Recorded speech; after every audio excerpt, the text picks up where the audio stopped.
हाय दोस्तों, ये lecture number 52 का पार्ट 3 है और इस लेक्चर में हम केस 2 के लिए डेरिवेशन करेंगे। और केस 2 क्या है? When fin is finite long and end of fin is insulated. तो जो फिन का एंड है वो इंसुलेटेड है। तो इसके लिए हम temperature distribution and heat flow through the fin calculate करेंगे। तो चलिए स्टार्ट करते हैं। तो सबसे पहले इसका हम डायग्राम बना लेते हैं। तो जैसे कि ये हमारे पास क्या है, एक वॉल है और इस वॉल से ये फिन अटैच्ड है और इस फिन की जो लंबाई है वो कितनी है, फाइनाइट। मतलब कि इस फिन की लंबाई हमें पता है। इस फिन के बेस पर जो टेम्परेचर है वो कितना है, टी नोट, और यहाँ एनवायरनमेंट का टेम्परेचर टी ए, और इसके लिए हीट ट्रांसफर कोफिशिएंट एच।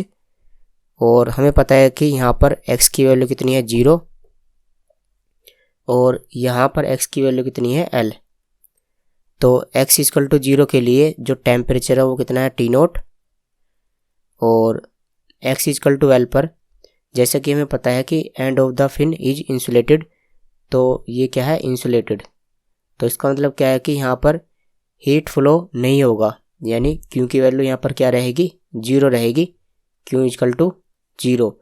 तो जो Fourier law of heat conduction होता है, Q इक्वल टू माइनस के into a into d T upon D x.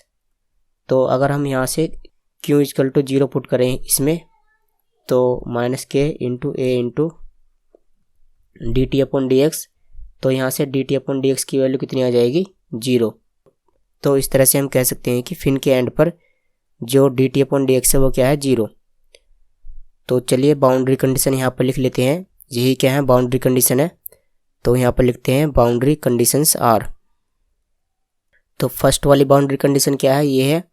तो एट एक्स इक्वल टू 0 पर टेम्परेचर कितना है, टी नोट, यानी बेस टेम्परेचर, और थीटा की वैल्यू यहाँ पर कितनी है, थीटा नोट। ये हमने फर्स्ट वाली वीडियो में सीख लिया है कि थीटा की वैल्यू थीटा नोट क्यों होती है, या फिर से मैं आपको बता देता हूँ। जैसे कि हमको पता है कि जो थीटा होता है वो क्या होता है, टी माइनस टी ए, और यहाँ पर x इक्वल टू 0 पर t की वैल्यू कितनी है, टी नोट। हमें यहाँ पर t की वैल्यू कितनी पुट करनी है, टी नोट, और ये टी ए ऐसे ही रहेगा। तो T naught minus T A, इसी को हम बोलते हैं थीटा नोट। ठीक है। तो यदि t की वैल्यू टी नोट है तो जो टेम्परेचर डिफरेंस है वो किससे डिनोट किया जाएगा, थीटा नोट से। अब सेकंड बाउंड्री कंडीशन हम यहाँ पर लिख लेते हैं। तो at x equal to L पर जो D T upon D X है वो क्या है, 0। तो जो हमारी मेन इक्वेशन है उसे हम यहाँ पर लिख लेते हैं। तो वो क्या है, देखो, theta equal to C1 into ई की power m x plus C2 into ई की पावर माइनस एम एक्स। तो इसे हम इक्वेशन ए मान लेते हैं, और इसी इक्वेशन में हम इन दोनों बाउंड्री कंडीशन को अप्लाई करते हैं और यहाँ से C1 और C2 की वैल्यू फाइंड कर लेंगे, और फिर से हम इसी में पुट कर देंगे। तो हमारे पास जो टेम्परेचर डिस्ट्रीब्यूशन है उसकी वैल्यू आ जाएगी।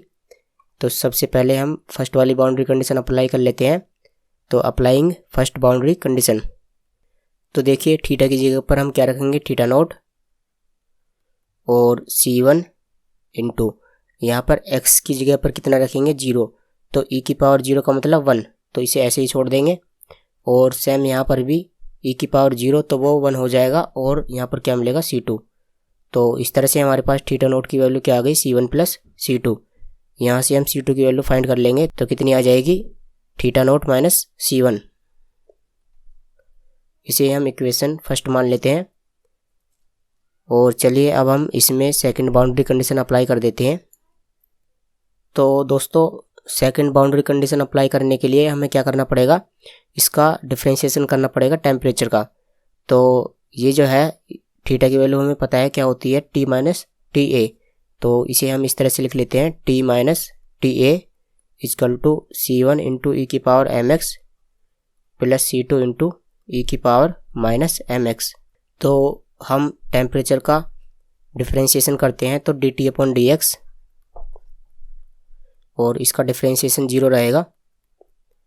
और यहाँ पर भी हम x के रेस्पेक्ट में डिफरेंशिएशन करेंगे, तो C1 तो कांस्टेंट है, और e की पावर mx का e की पावर mx, और जो चेंज वैल्यू है mx, इसका दोबारा से करेंगे डिफ्रेंशिएशन तो हमें कितना मिलेगा m। और सेम इसी तरह से C2 इंटू ई की पावर माइनस mx, और माइनस mx का दोबारा से डिफ्रेंशिएशन करेंगे तो कितना मिलेगा माइनस m। तो यहाँ से dt/dx की वैल्यू ये आ गई, और क्योंकि हमें क्या फाइंड करना है dt/dx at x equal to l, हमें इसकी वैल्यू किस पर फाइंड करनी है x इक्वल टू l पर। तो हम यहाँ क्या करते हैं कि x equal to l put कर देते हैं। तो देखो dt/dx at x equal to l, तो यहाँ और यहाँ x की वैल्यू हम l पुट करेंगे। तो ऐसा करते हैं कि हम यहाँ से m कॉमन ले लेते हैं, तो m कॉमन आ जाएगा, और C1 इंटू ई की power ml minus C2 into ई की पावर माइनस ml। ठीक है, तो इस तरह से ये हमारे पास आ गया। अब क्योंकि इसकी वैल्यू कितनी है 0 है, तो इसकी वैल्यू हम 0 पुट कर देते हैं। तो m इंटू C1 इंटू ई की power ml minus C2 into ई की power minus ml equal to 0। तो ये जो m है वो तो 0 में चला जाएगा, तो यहाँ से क्या बचेगा C1 इंटू ई की power ml minus C2 into ई की power minus ml equal to 0। तो ऐसा करते हैं कि ये वाली इक्वेशन इसे हम 2 मान लेते हैं, और इक्वेशन जो फर्स्ट थी और इक्वेशन जो सेकंड है इन दोनों को सोल्व करेंगे, और फिर हमारे पास C1 और C2 की वैल्यू आ जाएगी। तो ऐसा करते हैं कि इक्वेशन सेकंड में हम C2 की वैल्यू रख देते हैं थीटा नॉट माइनस C1। तो from equation first and second, तो इसमें हम C2 की वैल्यू पुट करेंगे। तो देखो C1 इंटू ई की पावर ml माइनस C2 की वैल्यू कितनी है theta naught minus C1 into ई की power minus ml equal to 0। तो इसे सोल्व करेंगे तो यहाँ से C1 की वैल्यू आ जाएगी। तो चलिए इसे सोल्व करते हैं। तो देखो इसकी मल्टीप्लाई करेंगे तो थीटा नॉट इंटू ई की पावर माइनस ml, और सेम इसी तरह से माइनस माइनस प्लस हो जाएगा, और C1 इंटू ई की power minus ml equal to 0। इन दोनों में से हम C1 कॉमन ले लेंगे, तो C1 कॉमन आ जाएगा, और यहाँ पर बचा ई की पावर ml, और यहाँ पर ई की पावर माइनस ml, और ये जो टर्म है इसे हम इक्वल साइन के बाद में लिख लेते हैं। तो दोस्तों यहाँ से C1 की वैल्यू कितनी आ जाएगी थीटा नोट इंटू ई की पावर माइनस ml अपॉन ई की पावर ml प्लस ई की पावर माइनस ml। तो इस तरह से हमारे पास C1 की वैल्यू आ गई। अब हम C1 की वैल्यू को इक्वेशन नंबर फर्स्ट में पुट करके C2 की वैल्यू फाइंड करेंगे। तो फ्रॉम फर्स्ट, तो C2 की वैल्यू कितनी है थीटा नोट माइनस C1। तो इसमें C1 की वैल्यू हम पुट कर देते हैं। तो थीटा नोट माइनस C1 की वैल्यू ये वाली है, तो थीटा नोट इंटू ई की पावर माइनस ml अपॉन ई की पावर ml प्लस ई की पावर माइनस ml। तो देखो इन दोनों में से थीटा नोट कॉमन आ जाएगा, तो यहाँ पर क्या बचा 1, और यहाँ पर ये बचेगा ई की पावर माइनस ml अपॉन ई की पावर ml प्लस ई की पावर माइनस ml। इसमें हम एलसीएम ले लेते हैं।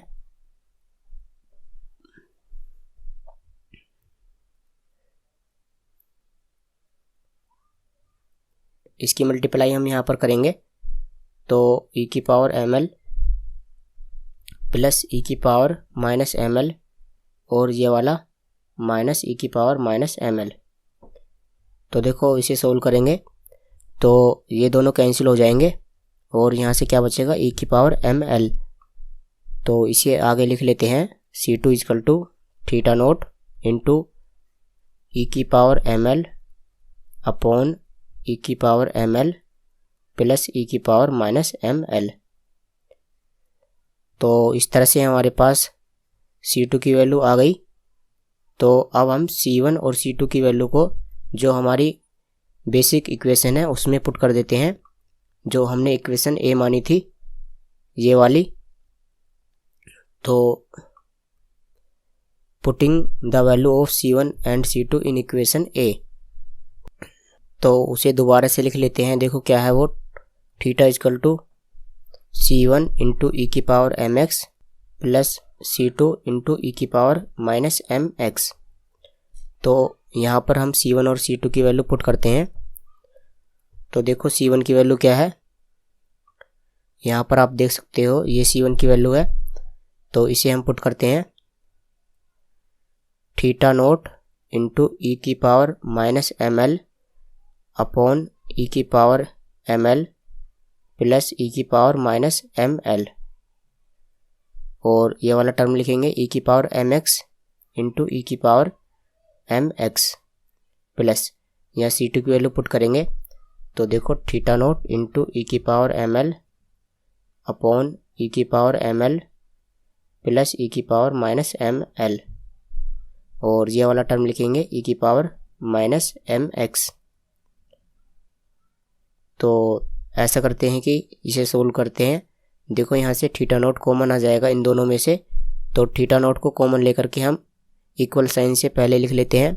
तो थीटा अपॉन थीटा नोट, और यहाँ पर क्या बचेगा ये सब। तो देखो यहाँ पर बचेगा ई की पावर ml प्लस ई की पावर माइनस ml, और इन दोनों की हम मल्टीप्लाई कर देते हैं इन दोनों की। तो इन दोनों की मल्टीप्लाई करेंगे तो पावर ऐड हो जाएगी। तो देखो यहाँ पर पावर कितनी है माइनस ml, और ये कितना है mx। तो इन दोनों को ऐड करेंगे तो देखो यहाँ से हम कॉमन ले लेते हैं माइनस m, तो यहाँ पर क्या बचेगा l और यहाँ पर x। तो दोनों को ऐड करने पर ये आ गया। तो इसे हम लिख लेते हैं e की power minus m l minus x, और इसी तरह से यहाँ पर भी इन दोनों को जब हम ऐड करेंगे तो e की पावर m कॉमन आ जाएगा, और यहाँ पर बचेगा l माइनस x अपॉन ई की पावर ml प्लस ई की पावर माइनस ml। तो अब ऐसा करते हैं कि इसमें एलसीएम ले लेते हैं। तो एलसीएम कितना आ जाएगा, जैसा कि इन दोनों का बेस सेम है तो एलसीएम यही आ जाएगा, और यहाँ पर ये लिखा जाएगा ई की power minus m l minus x, और यह वाला टर्म ई की power m l minus x। तो देखो हमारे पास एक फॉर्मूला होता है कोस हाइपरबोलिक x का, तो उसे हम अप्लाई करेंगे। तो ऐसा कर लेते हैं कि पहले इसे उस वाली फॉर्म में लिख लेते हैं। तो थीटा अपॉन थीटा नोट वैसे क्या होता है t minus T A upon t naught minus T A.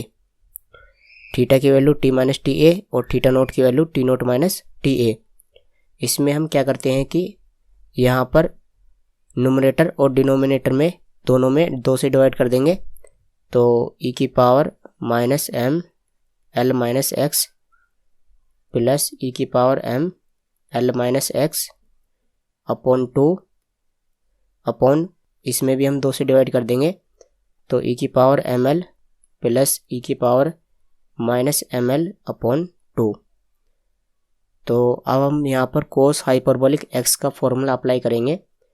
तो मैं आपको फॉर्मूला बता देता हूँ। देखो क्या होता है, ई की पावर x प्लस ई की power minus x upon 2 is equal to cos hyperbolic x।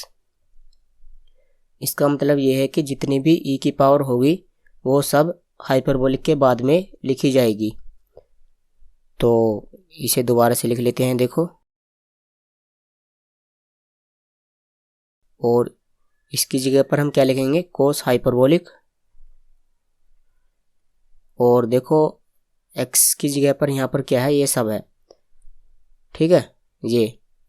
तो m l minus x, m l minus x।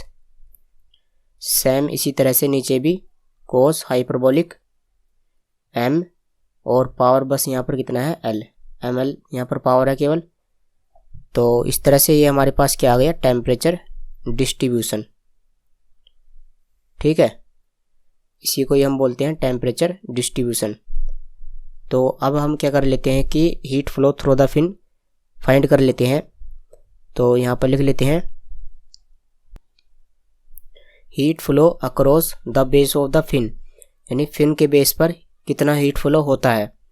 तो q fin is equal to minus के into A C S into d T upon D x at x is equal to 0। क्योंकि हम fin के base पर बात करते हैं तो हम यहाँ पर x की वैल्यू 0 पुट करेंगे। तो हमें क्यू फिन कैलकुलेट करने के लिए क्या चाहिए, D T upon D x. तो ऐसा कर लेते हैं कि हम यहाँ से d T upon D x find कर लेते हैं इस वाली इक्वेशन से। तो D T upon D x find करने के लिए हमें क्या चाहिए, टेम्परेचर, और फिर हम उसका डिफ्रेंशिएशन करेंगे। तो हम यहाँ से टेम्परेचर की वैल्यू फाइंड कर लेते हैं और यहाँ से टी की वैल्यू कितनी आएगी, सबसे पहले ये दोनों जो हैं इसकी मल्टीप्लाई में जाएंगे और फिर क्या आएगा, प्लस टी ए। तो इस तरह से यहाँ से टी की वैल्यू कितनी आ जाएगी, t a plus t naught minus T A into ये सारा, ये क्या है, cos hyperbolic M L minus x upon cos hyperbolic M l. ठीक है, ये हमने टी की वैल्यू कहाँ से लिखी है, यहाँ से लिखी है। तो अब इसका हम डिफ्रेंशिएशन कर देते हैं।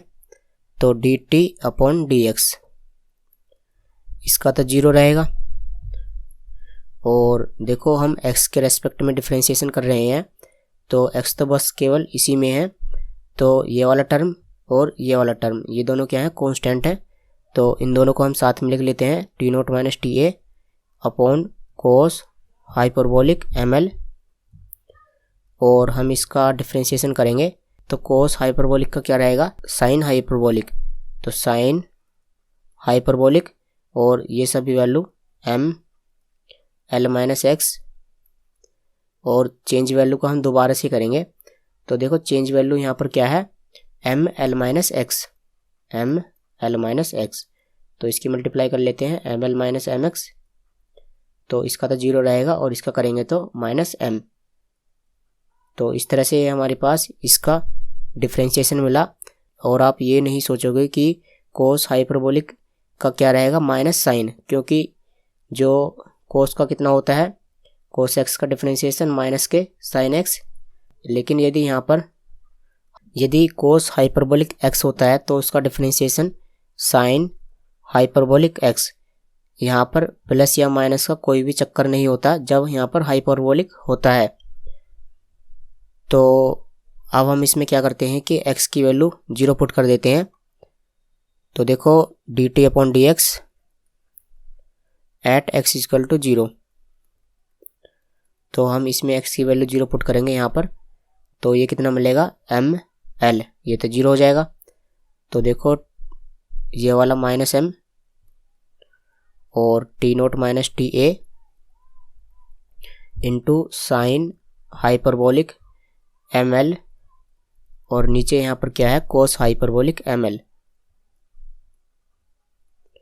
तो इन दोनों को हम क्या लिख सकते हैं, टेन हाइपरबोलिक एम एल। तो इसे लिख देते हैं।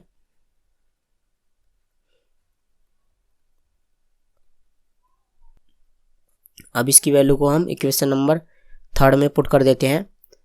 तो देखो heat flow through fin is equal to minus के इंटू ए सी एस इंटू जो ये है इसकी जगह पर हम इसे पुट कर देंगे। तो कितना आ जाएगा, minus M into T naught minus T A into tan hyperbolic M L. तो देखो इसे सोल्व करते हैं तो माइनस माइनस तो प्लस हो जाएगा, और जो m की वैल्यू है वो हमें पता है।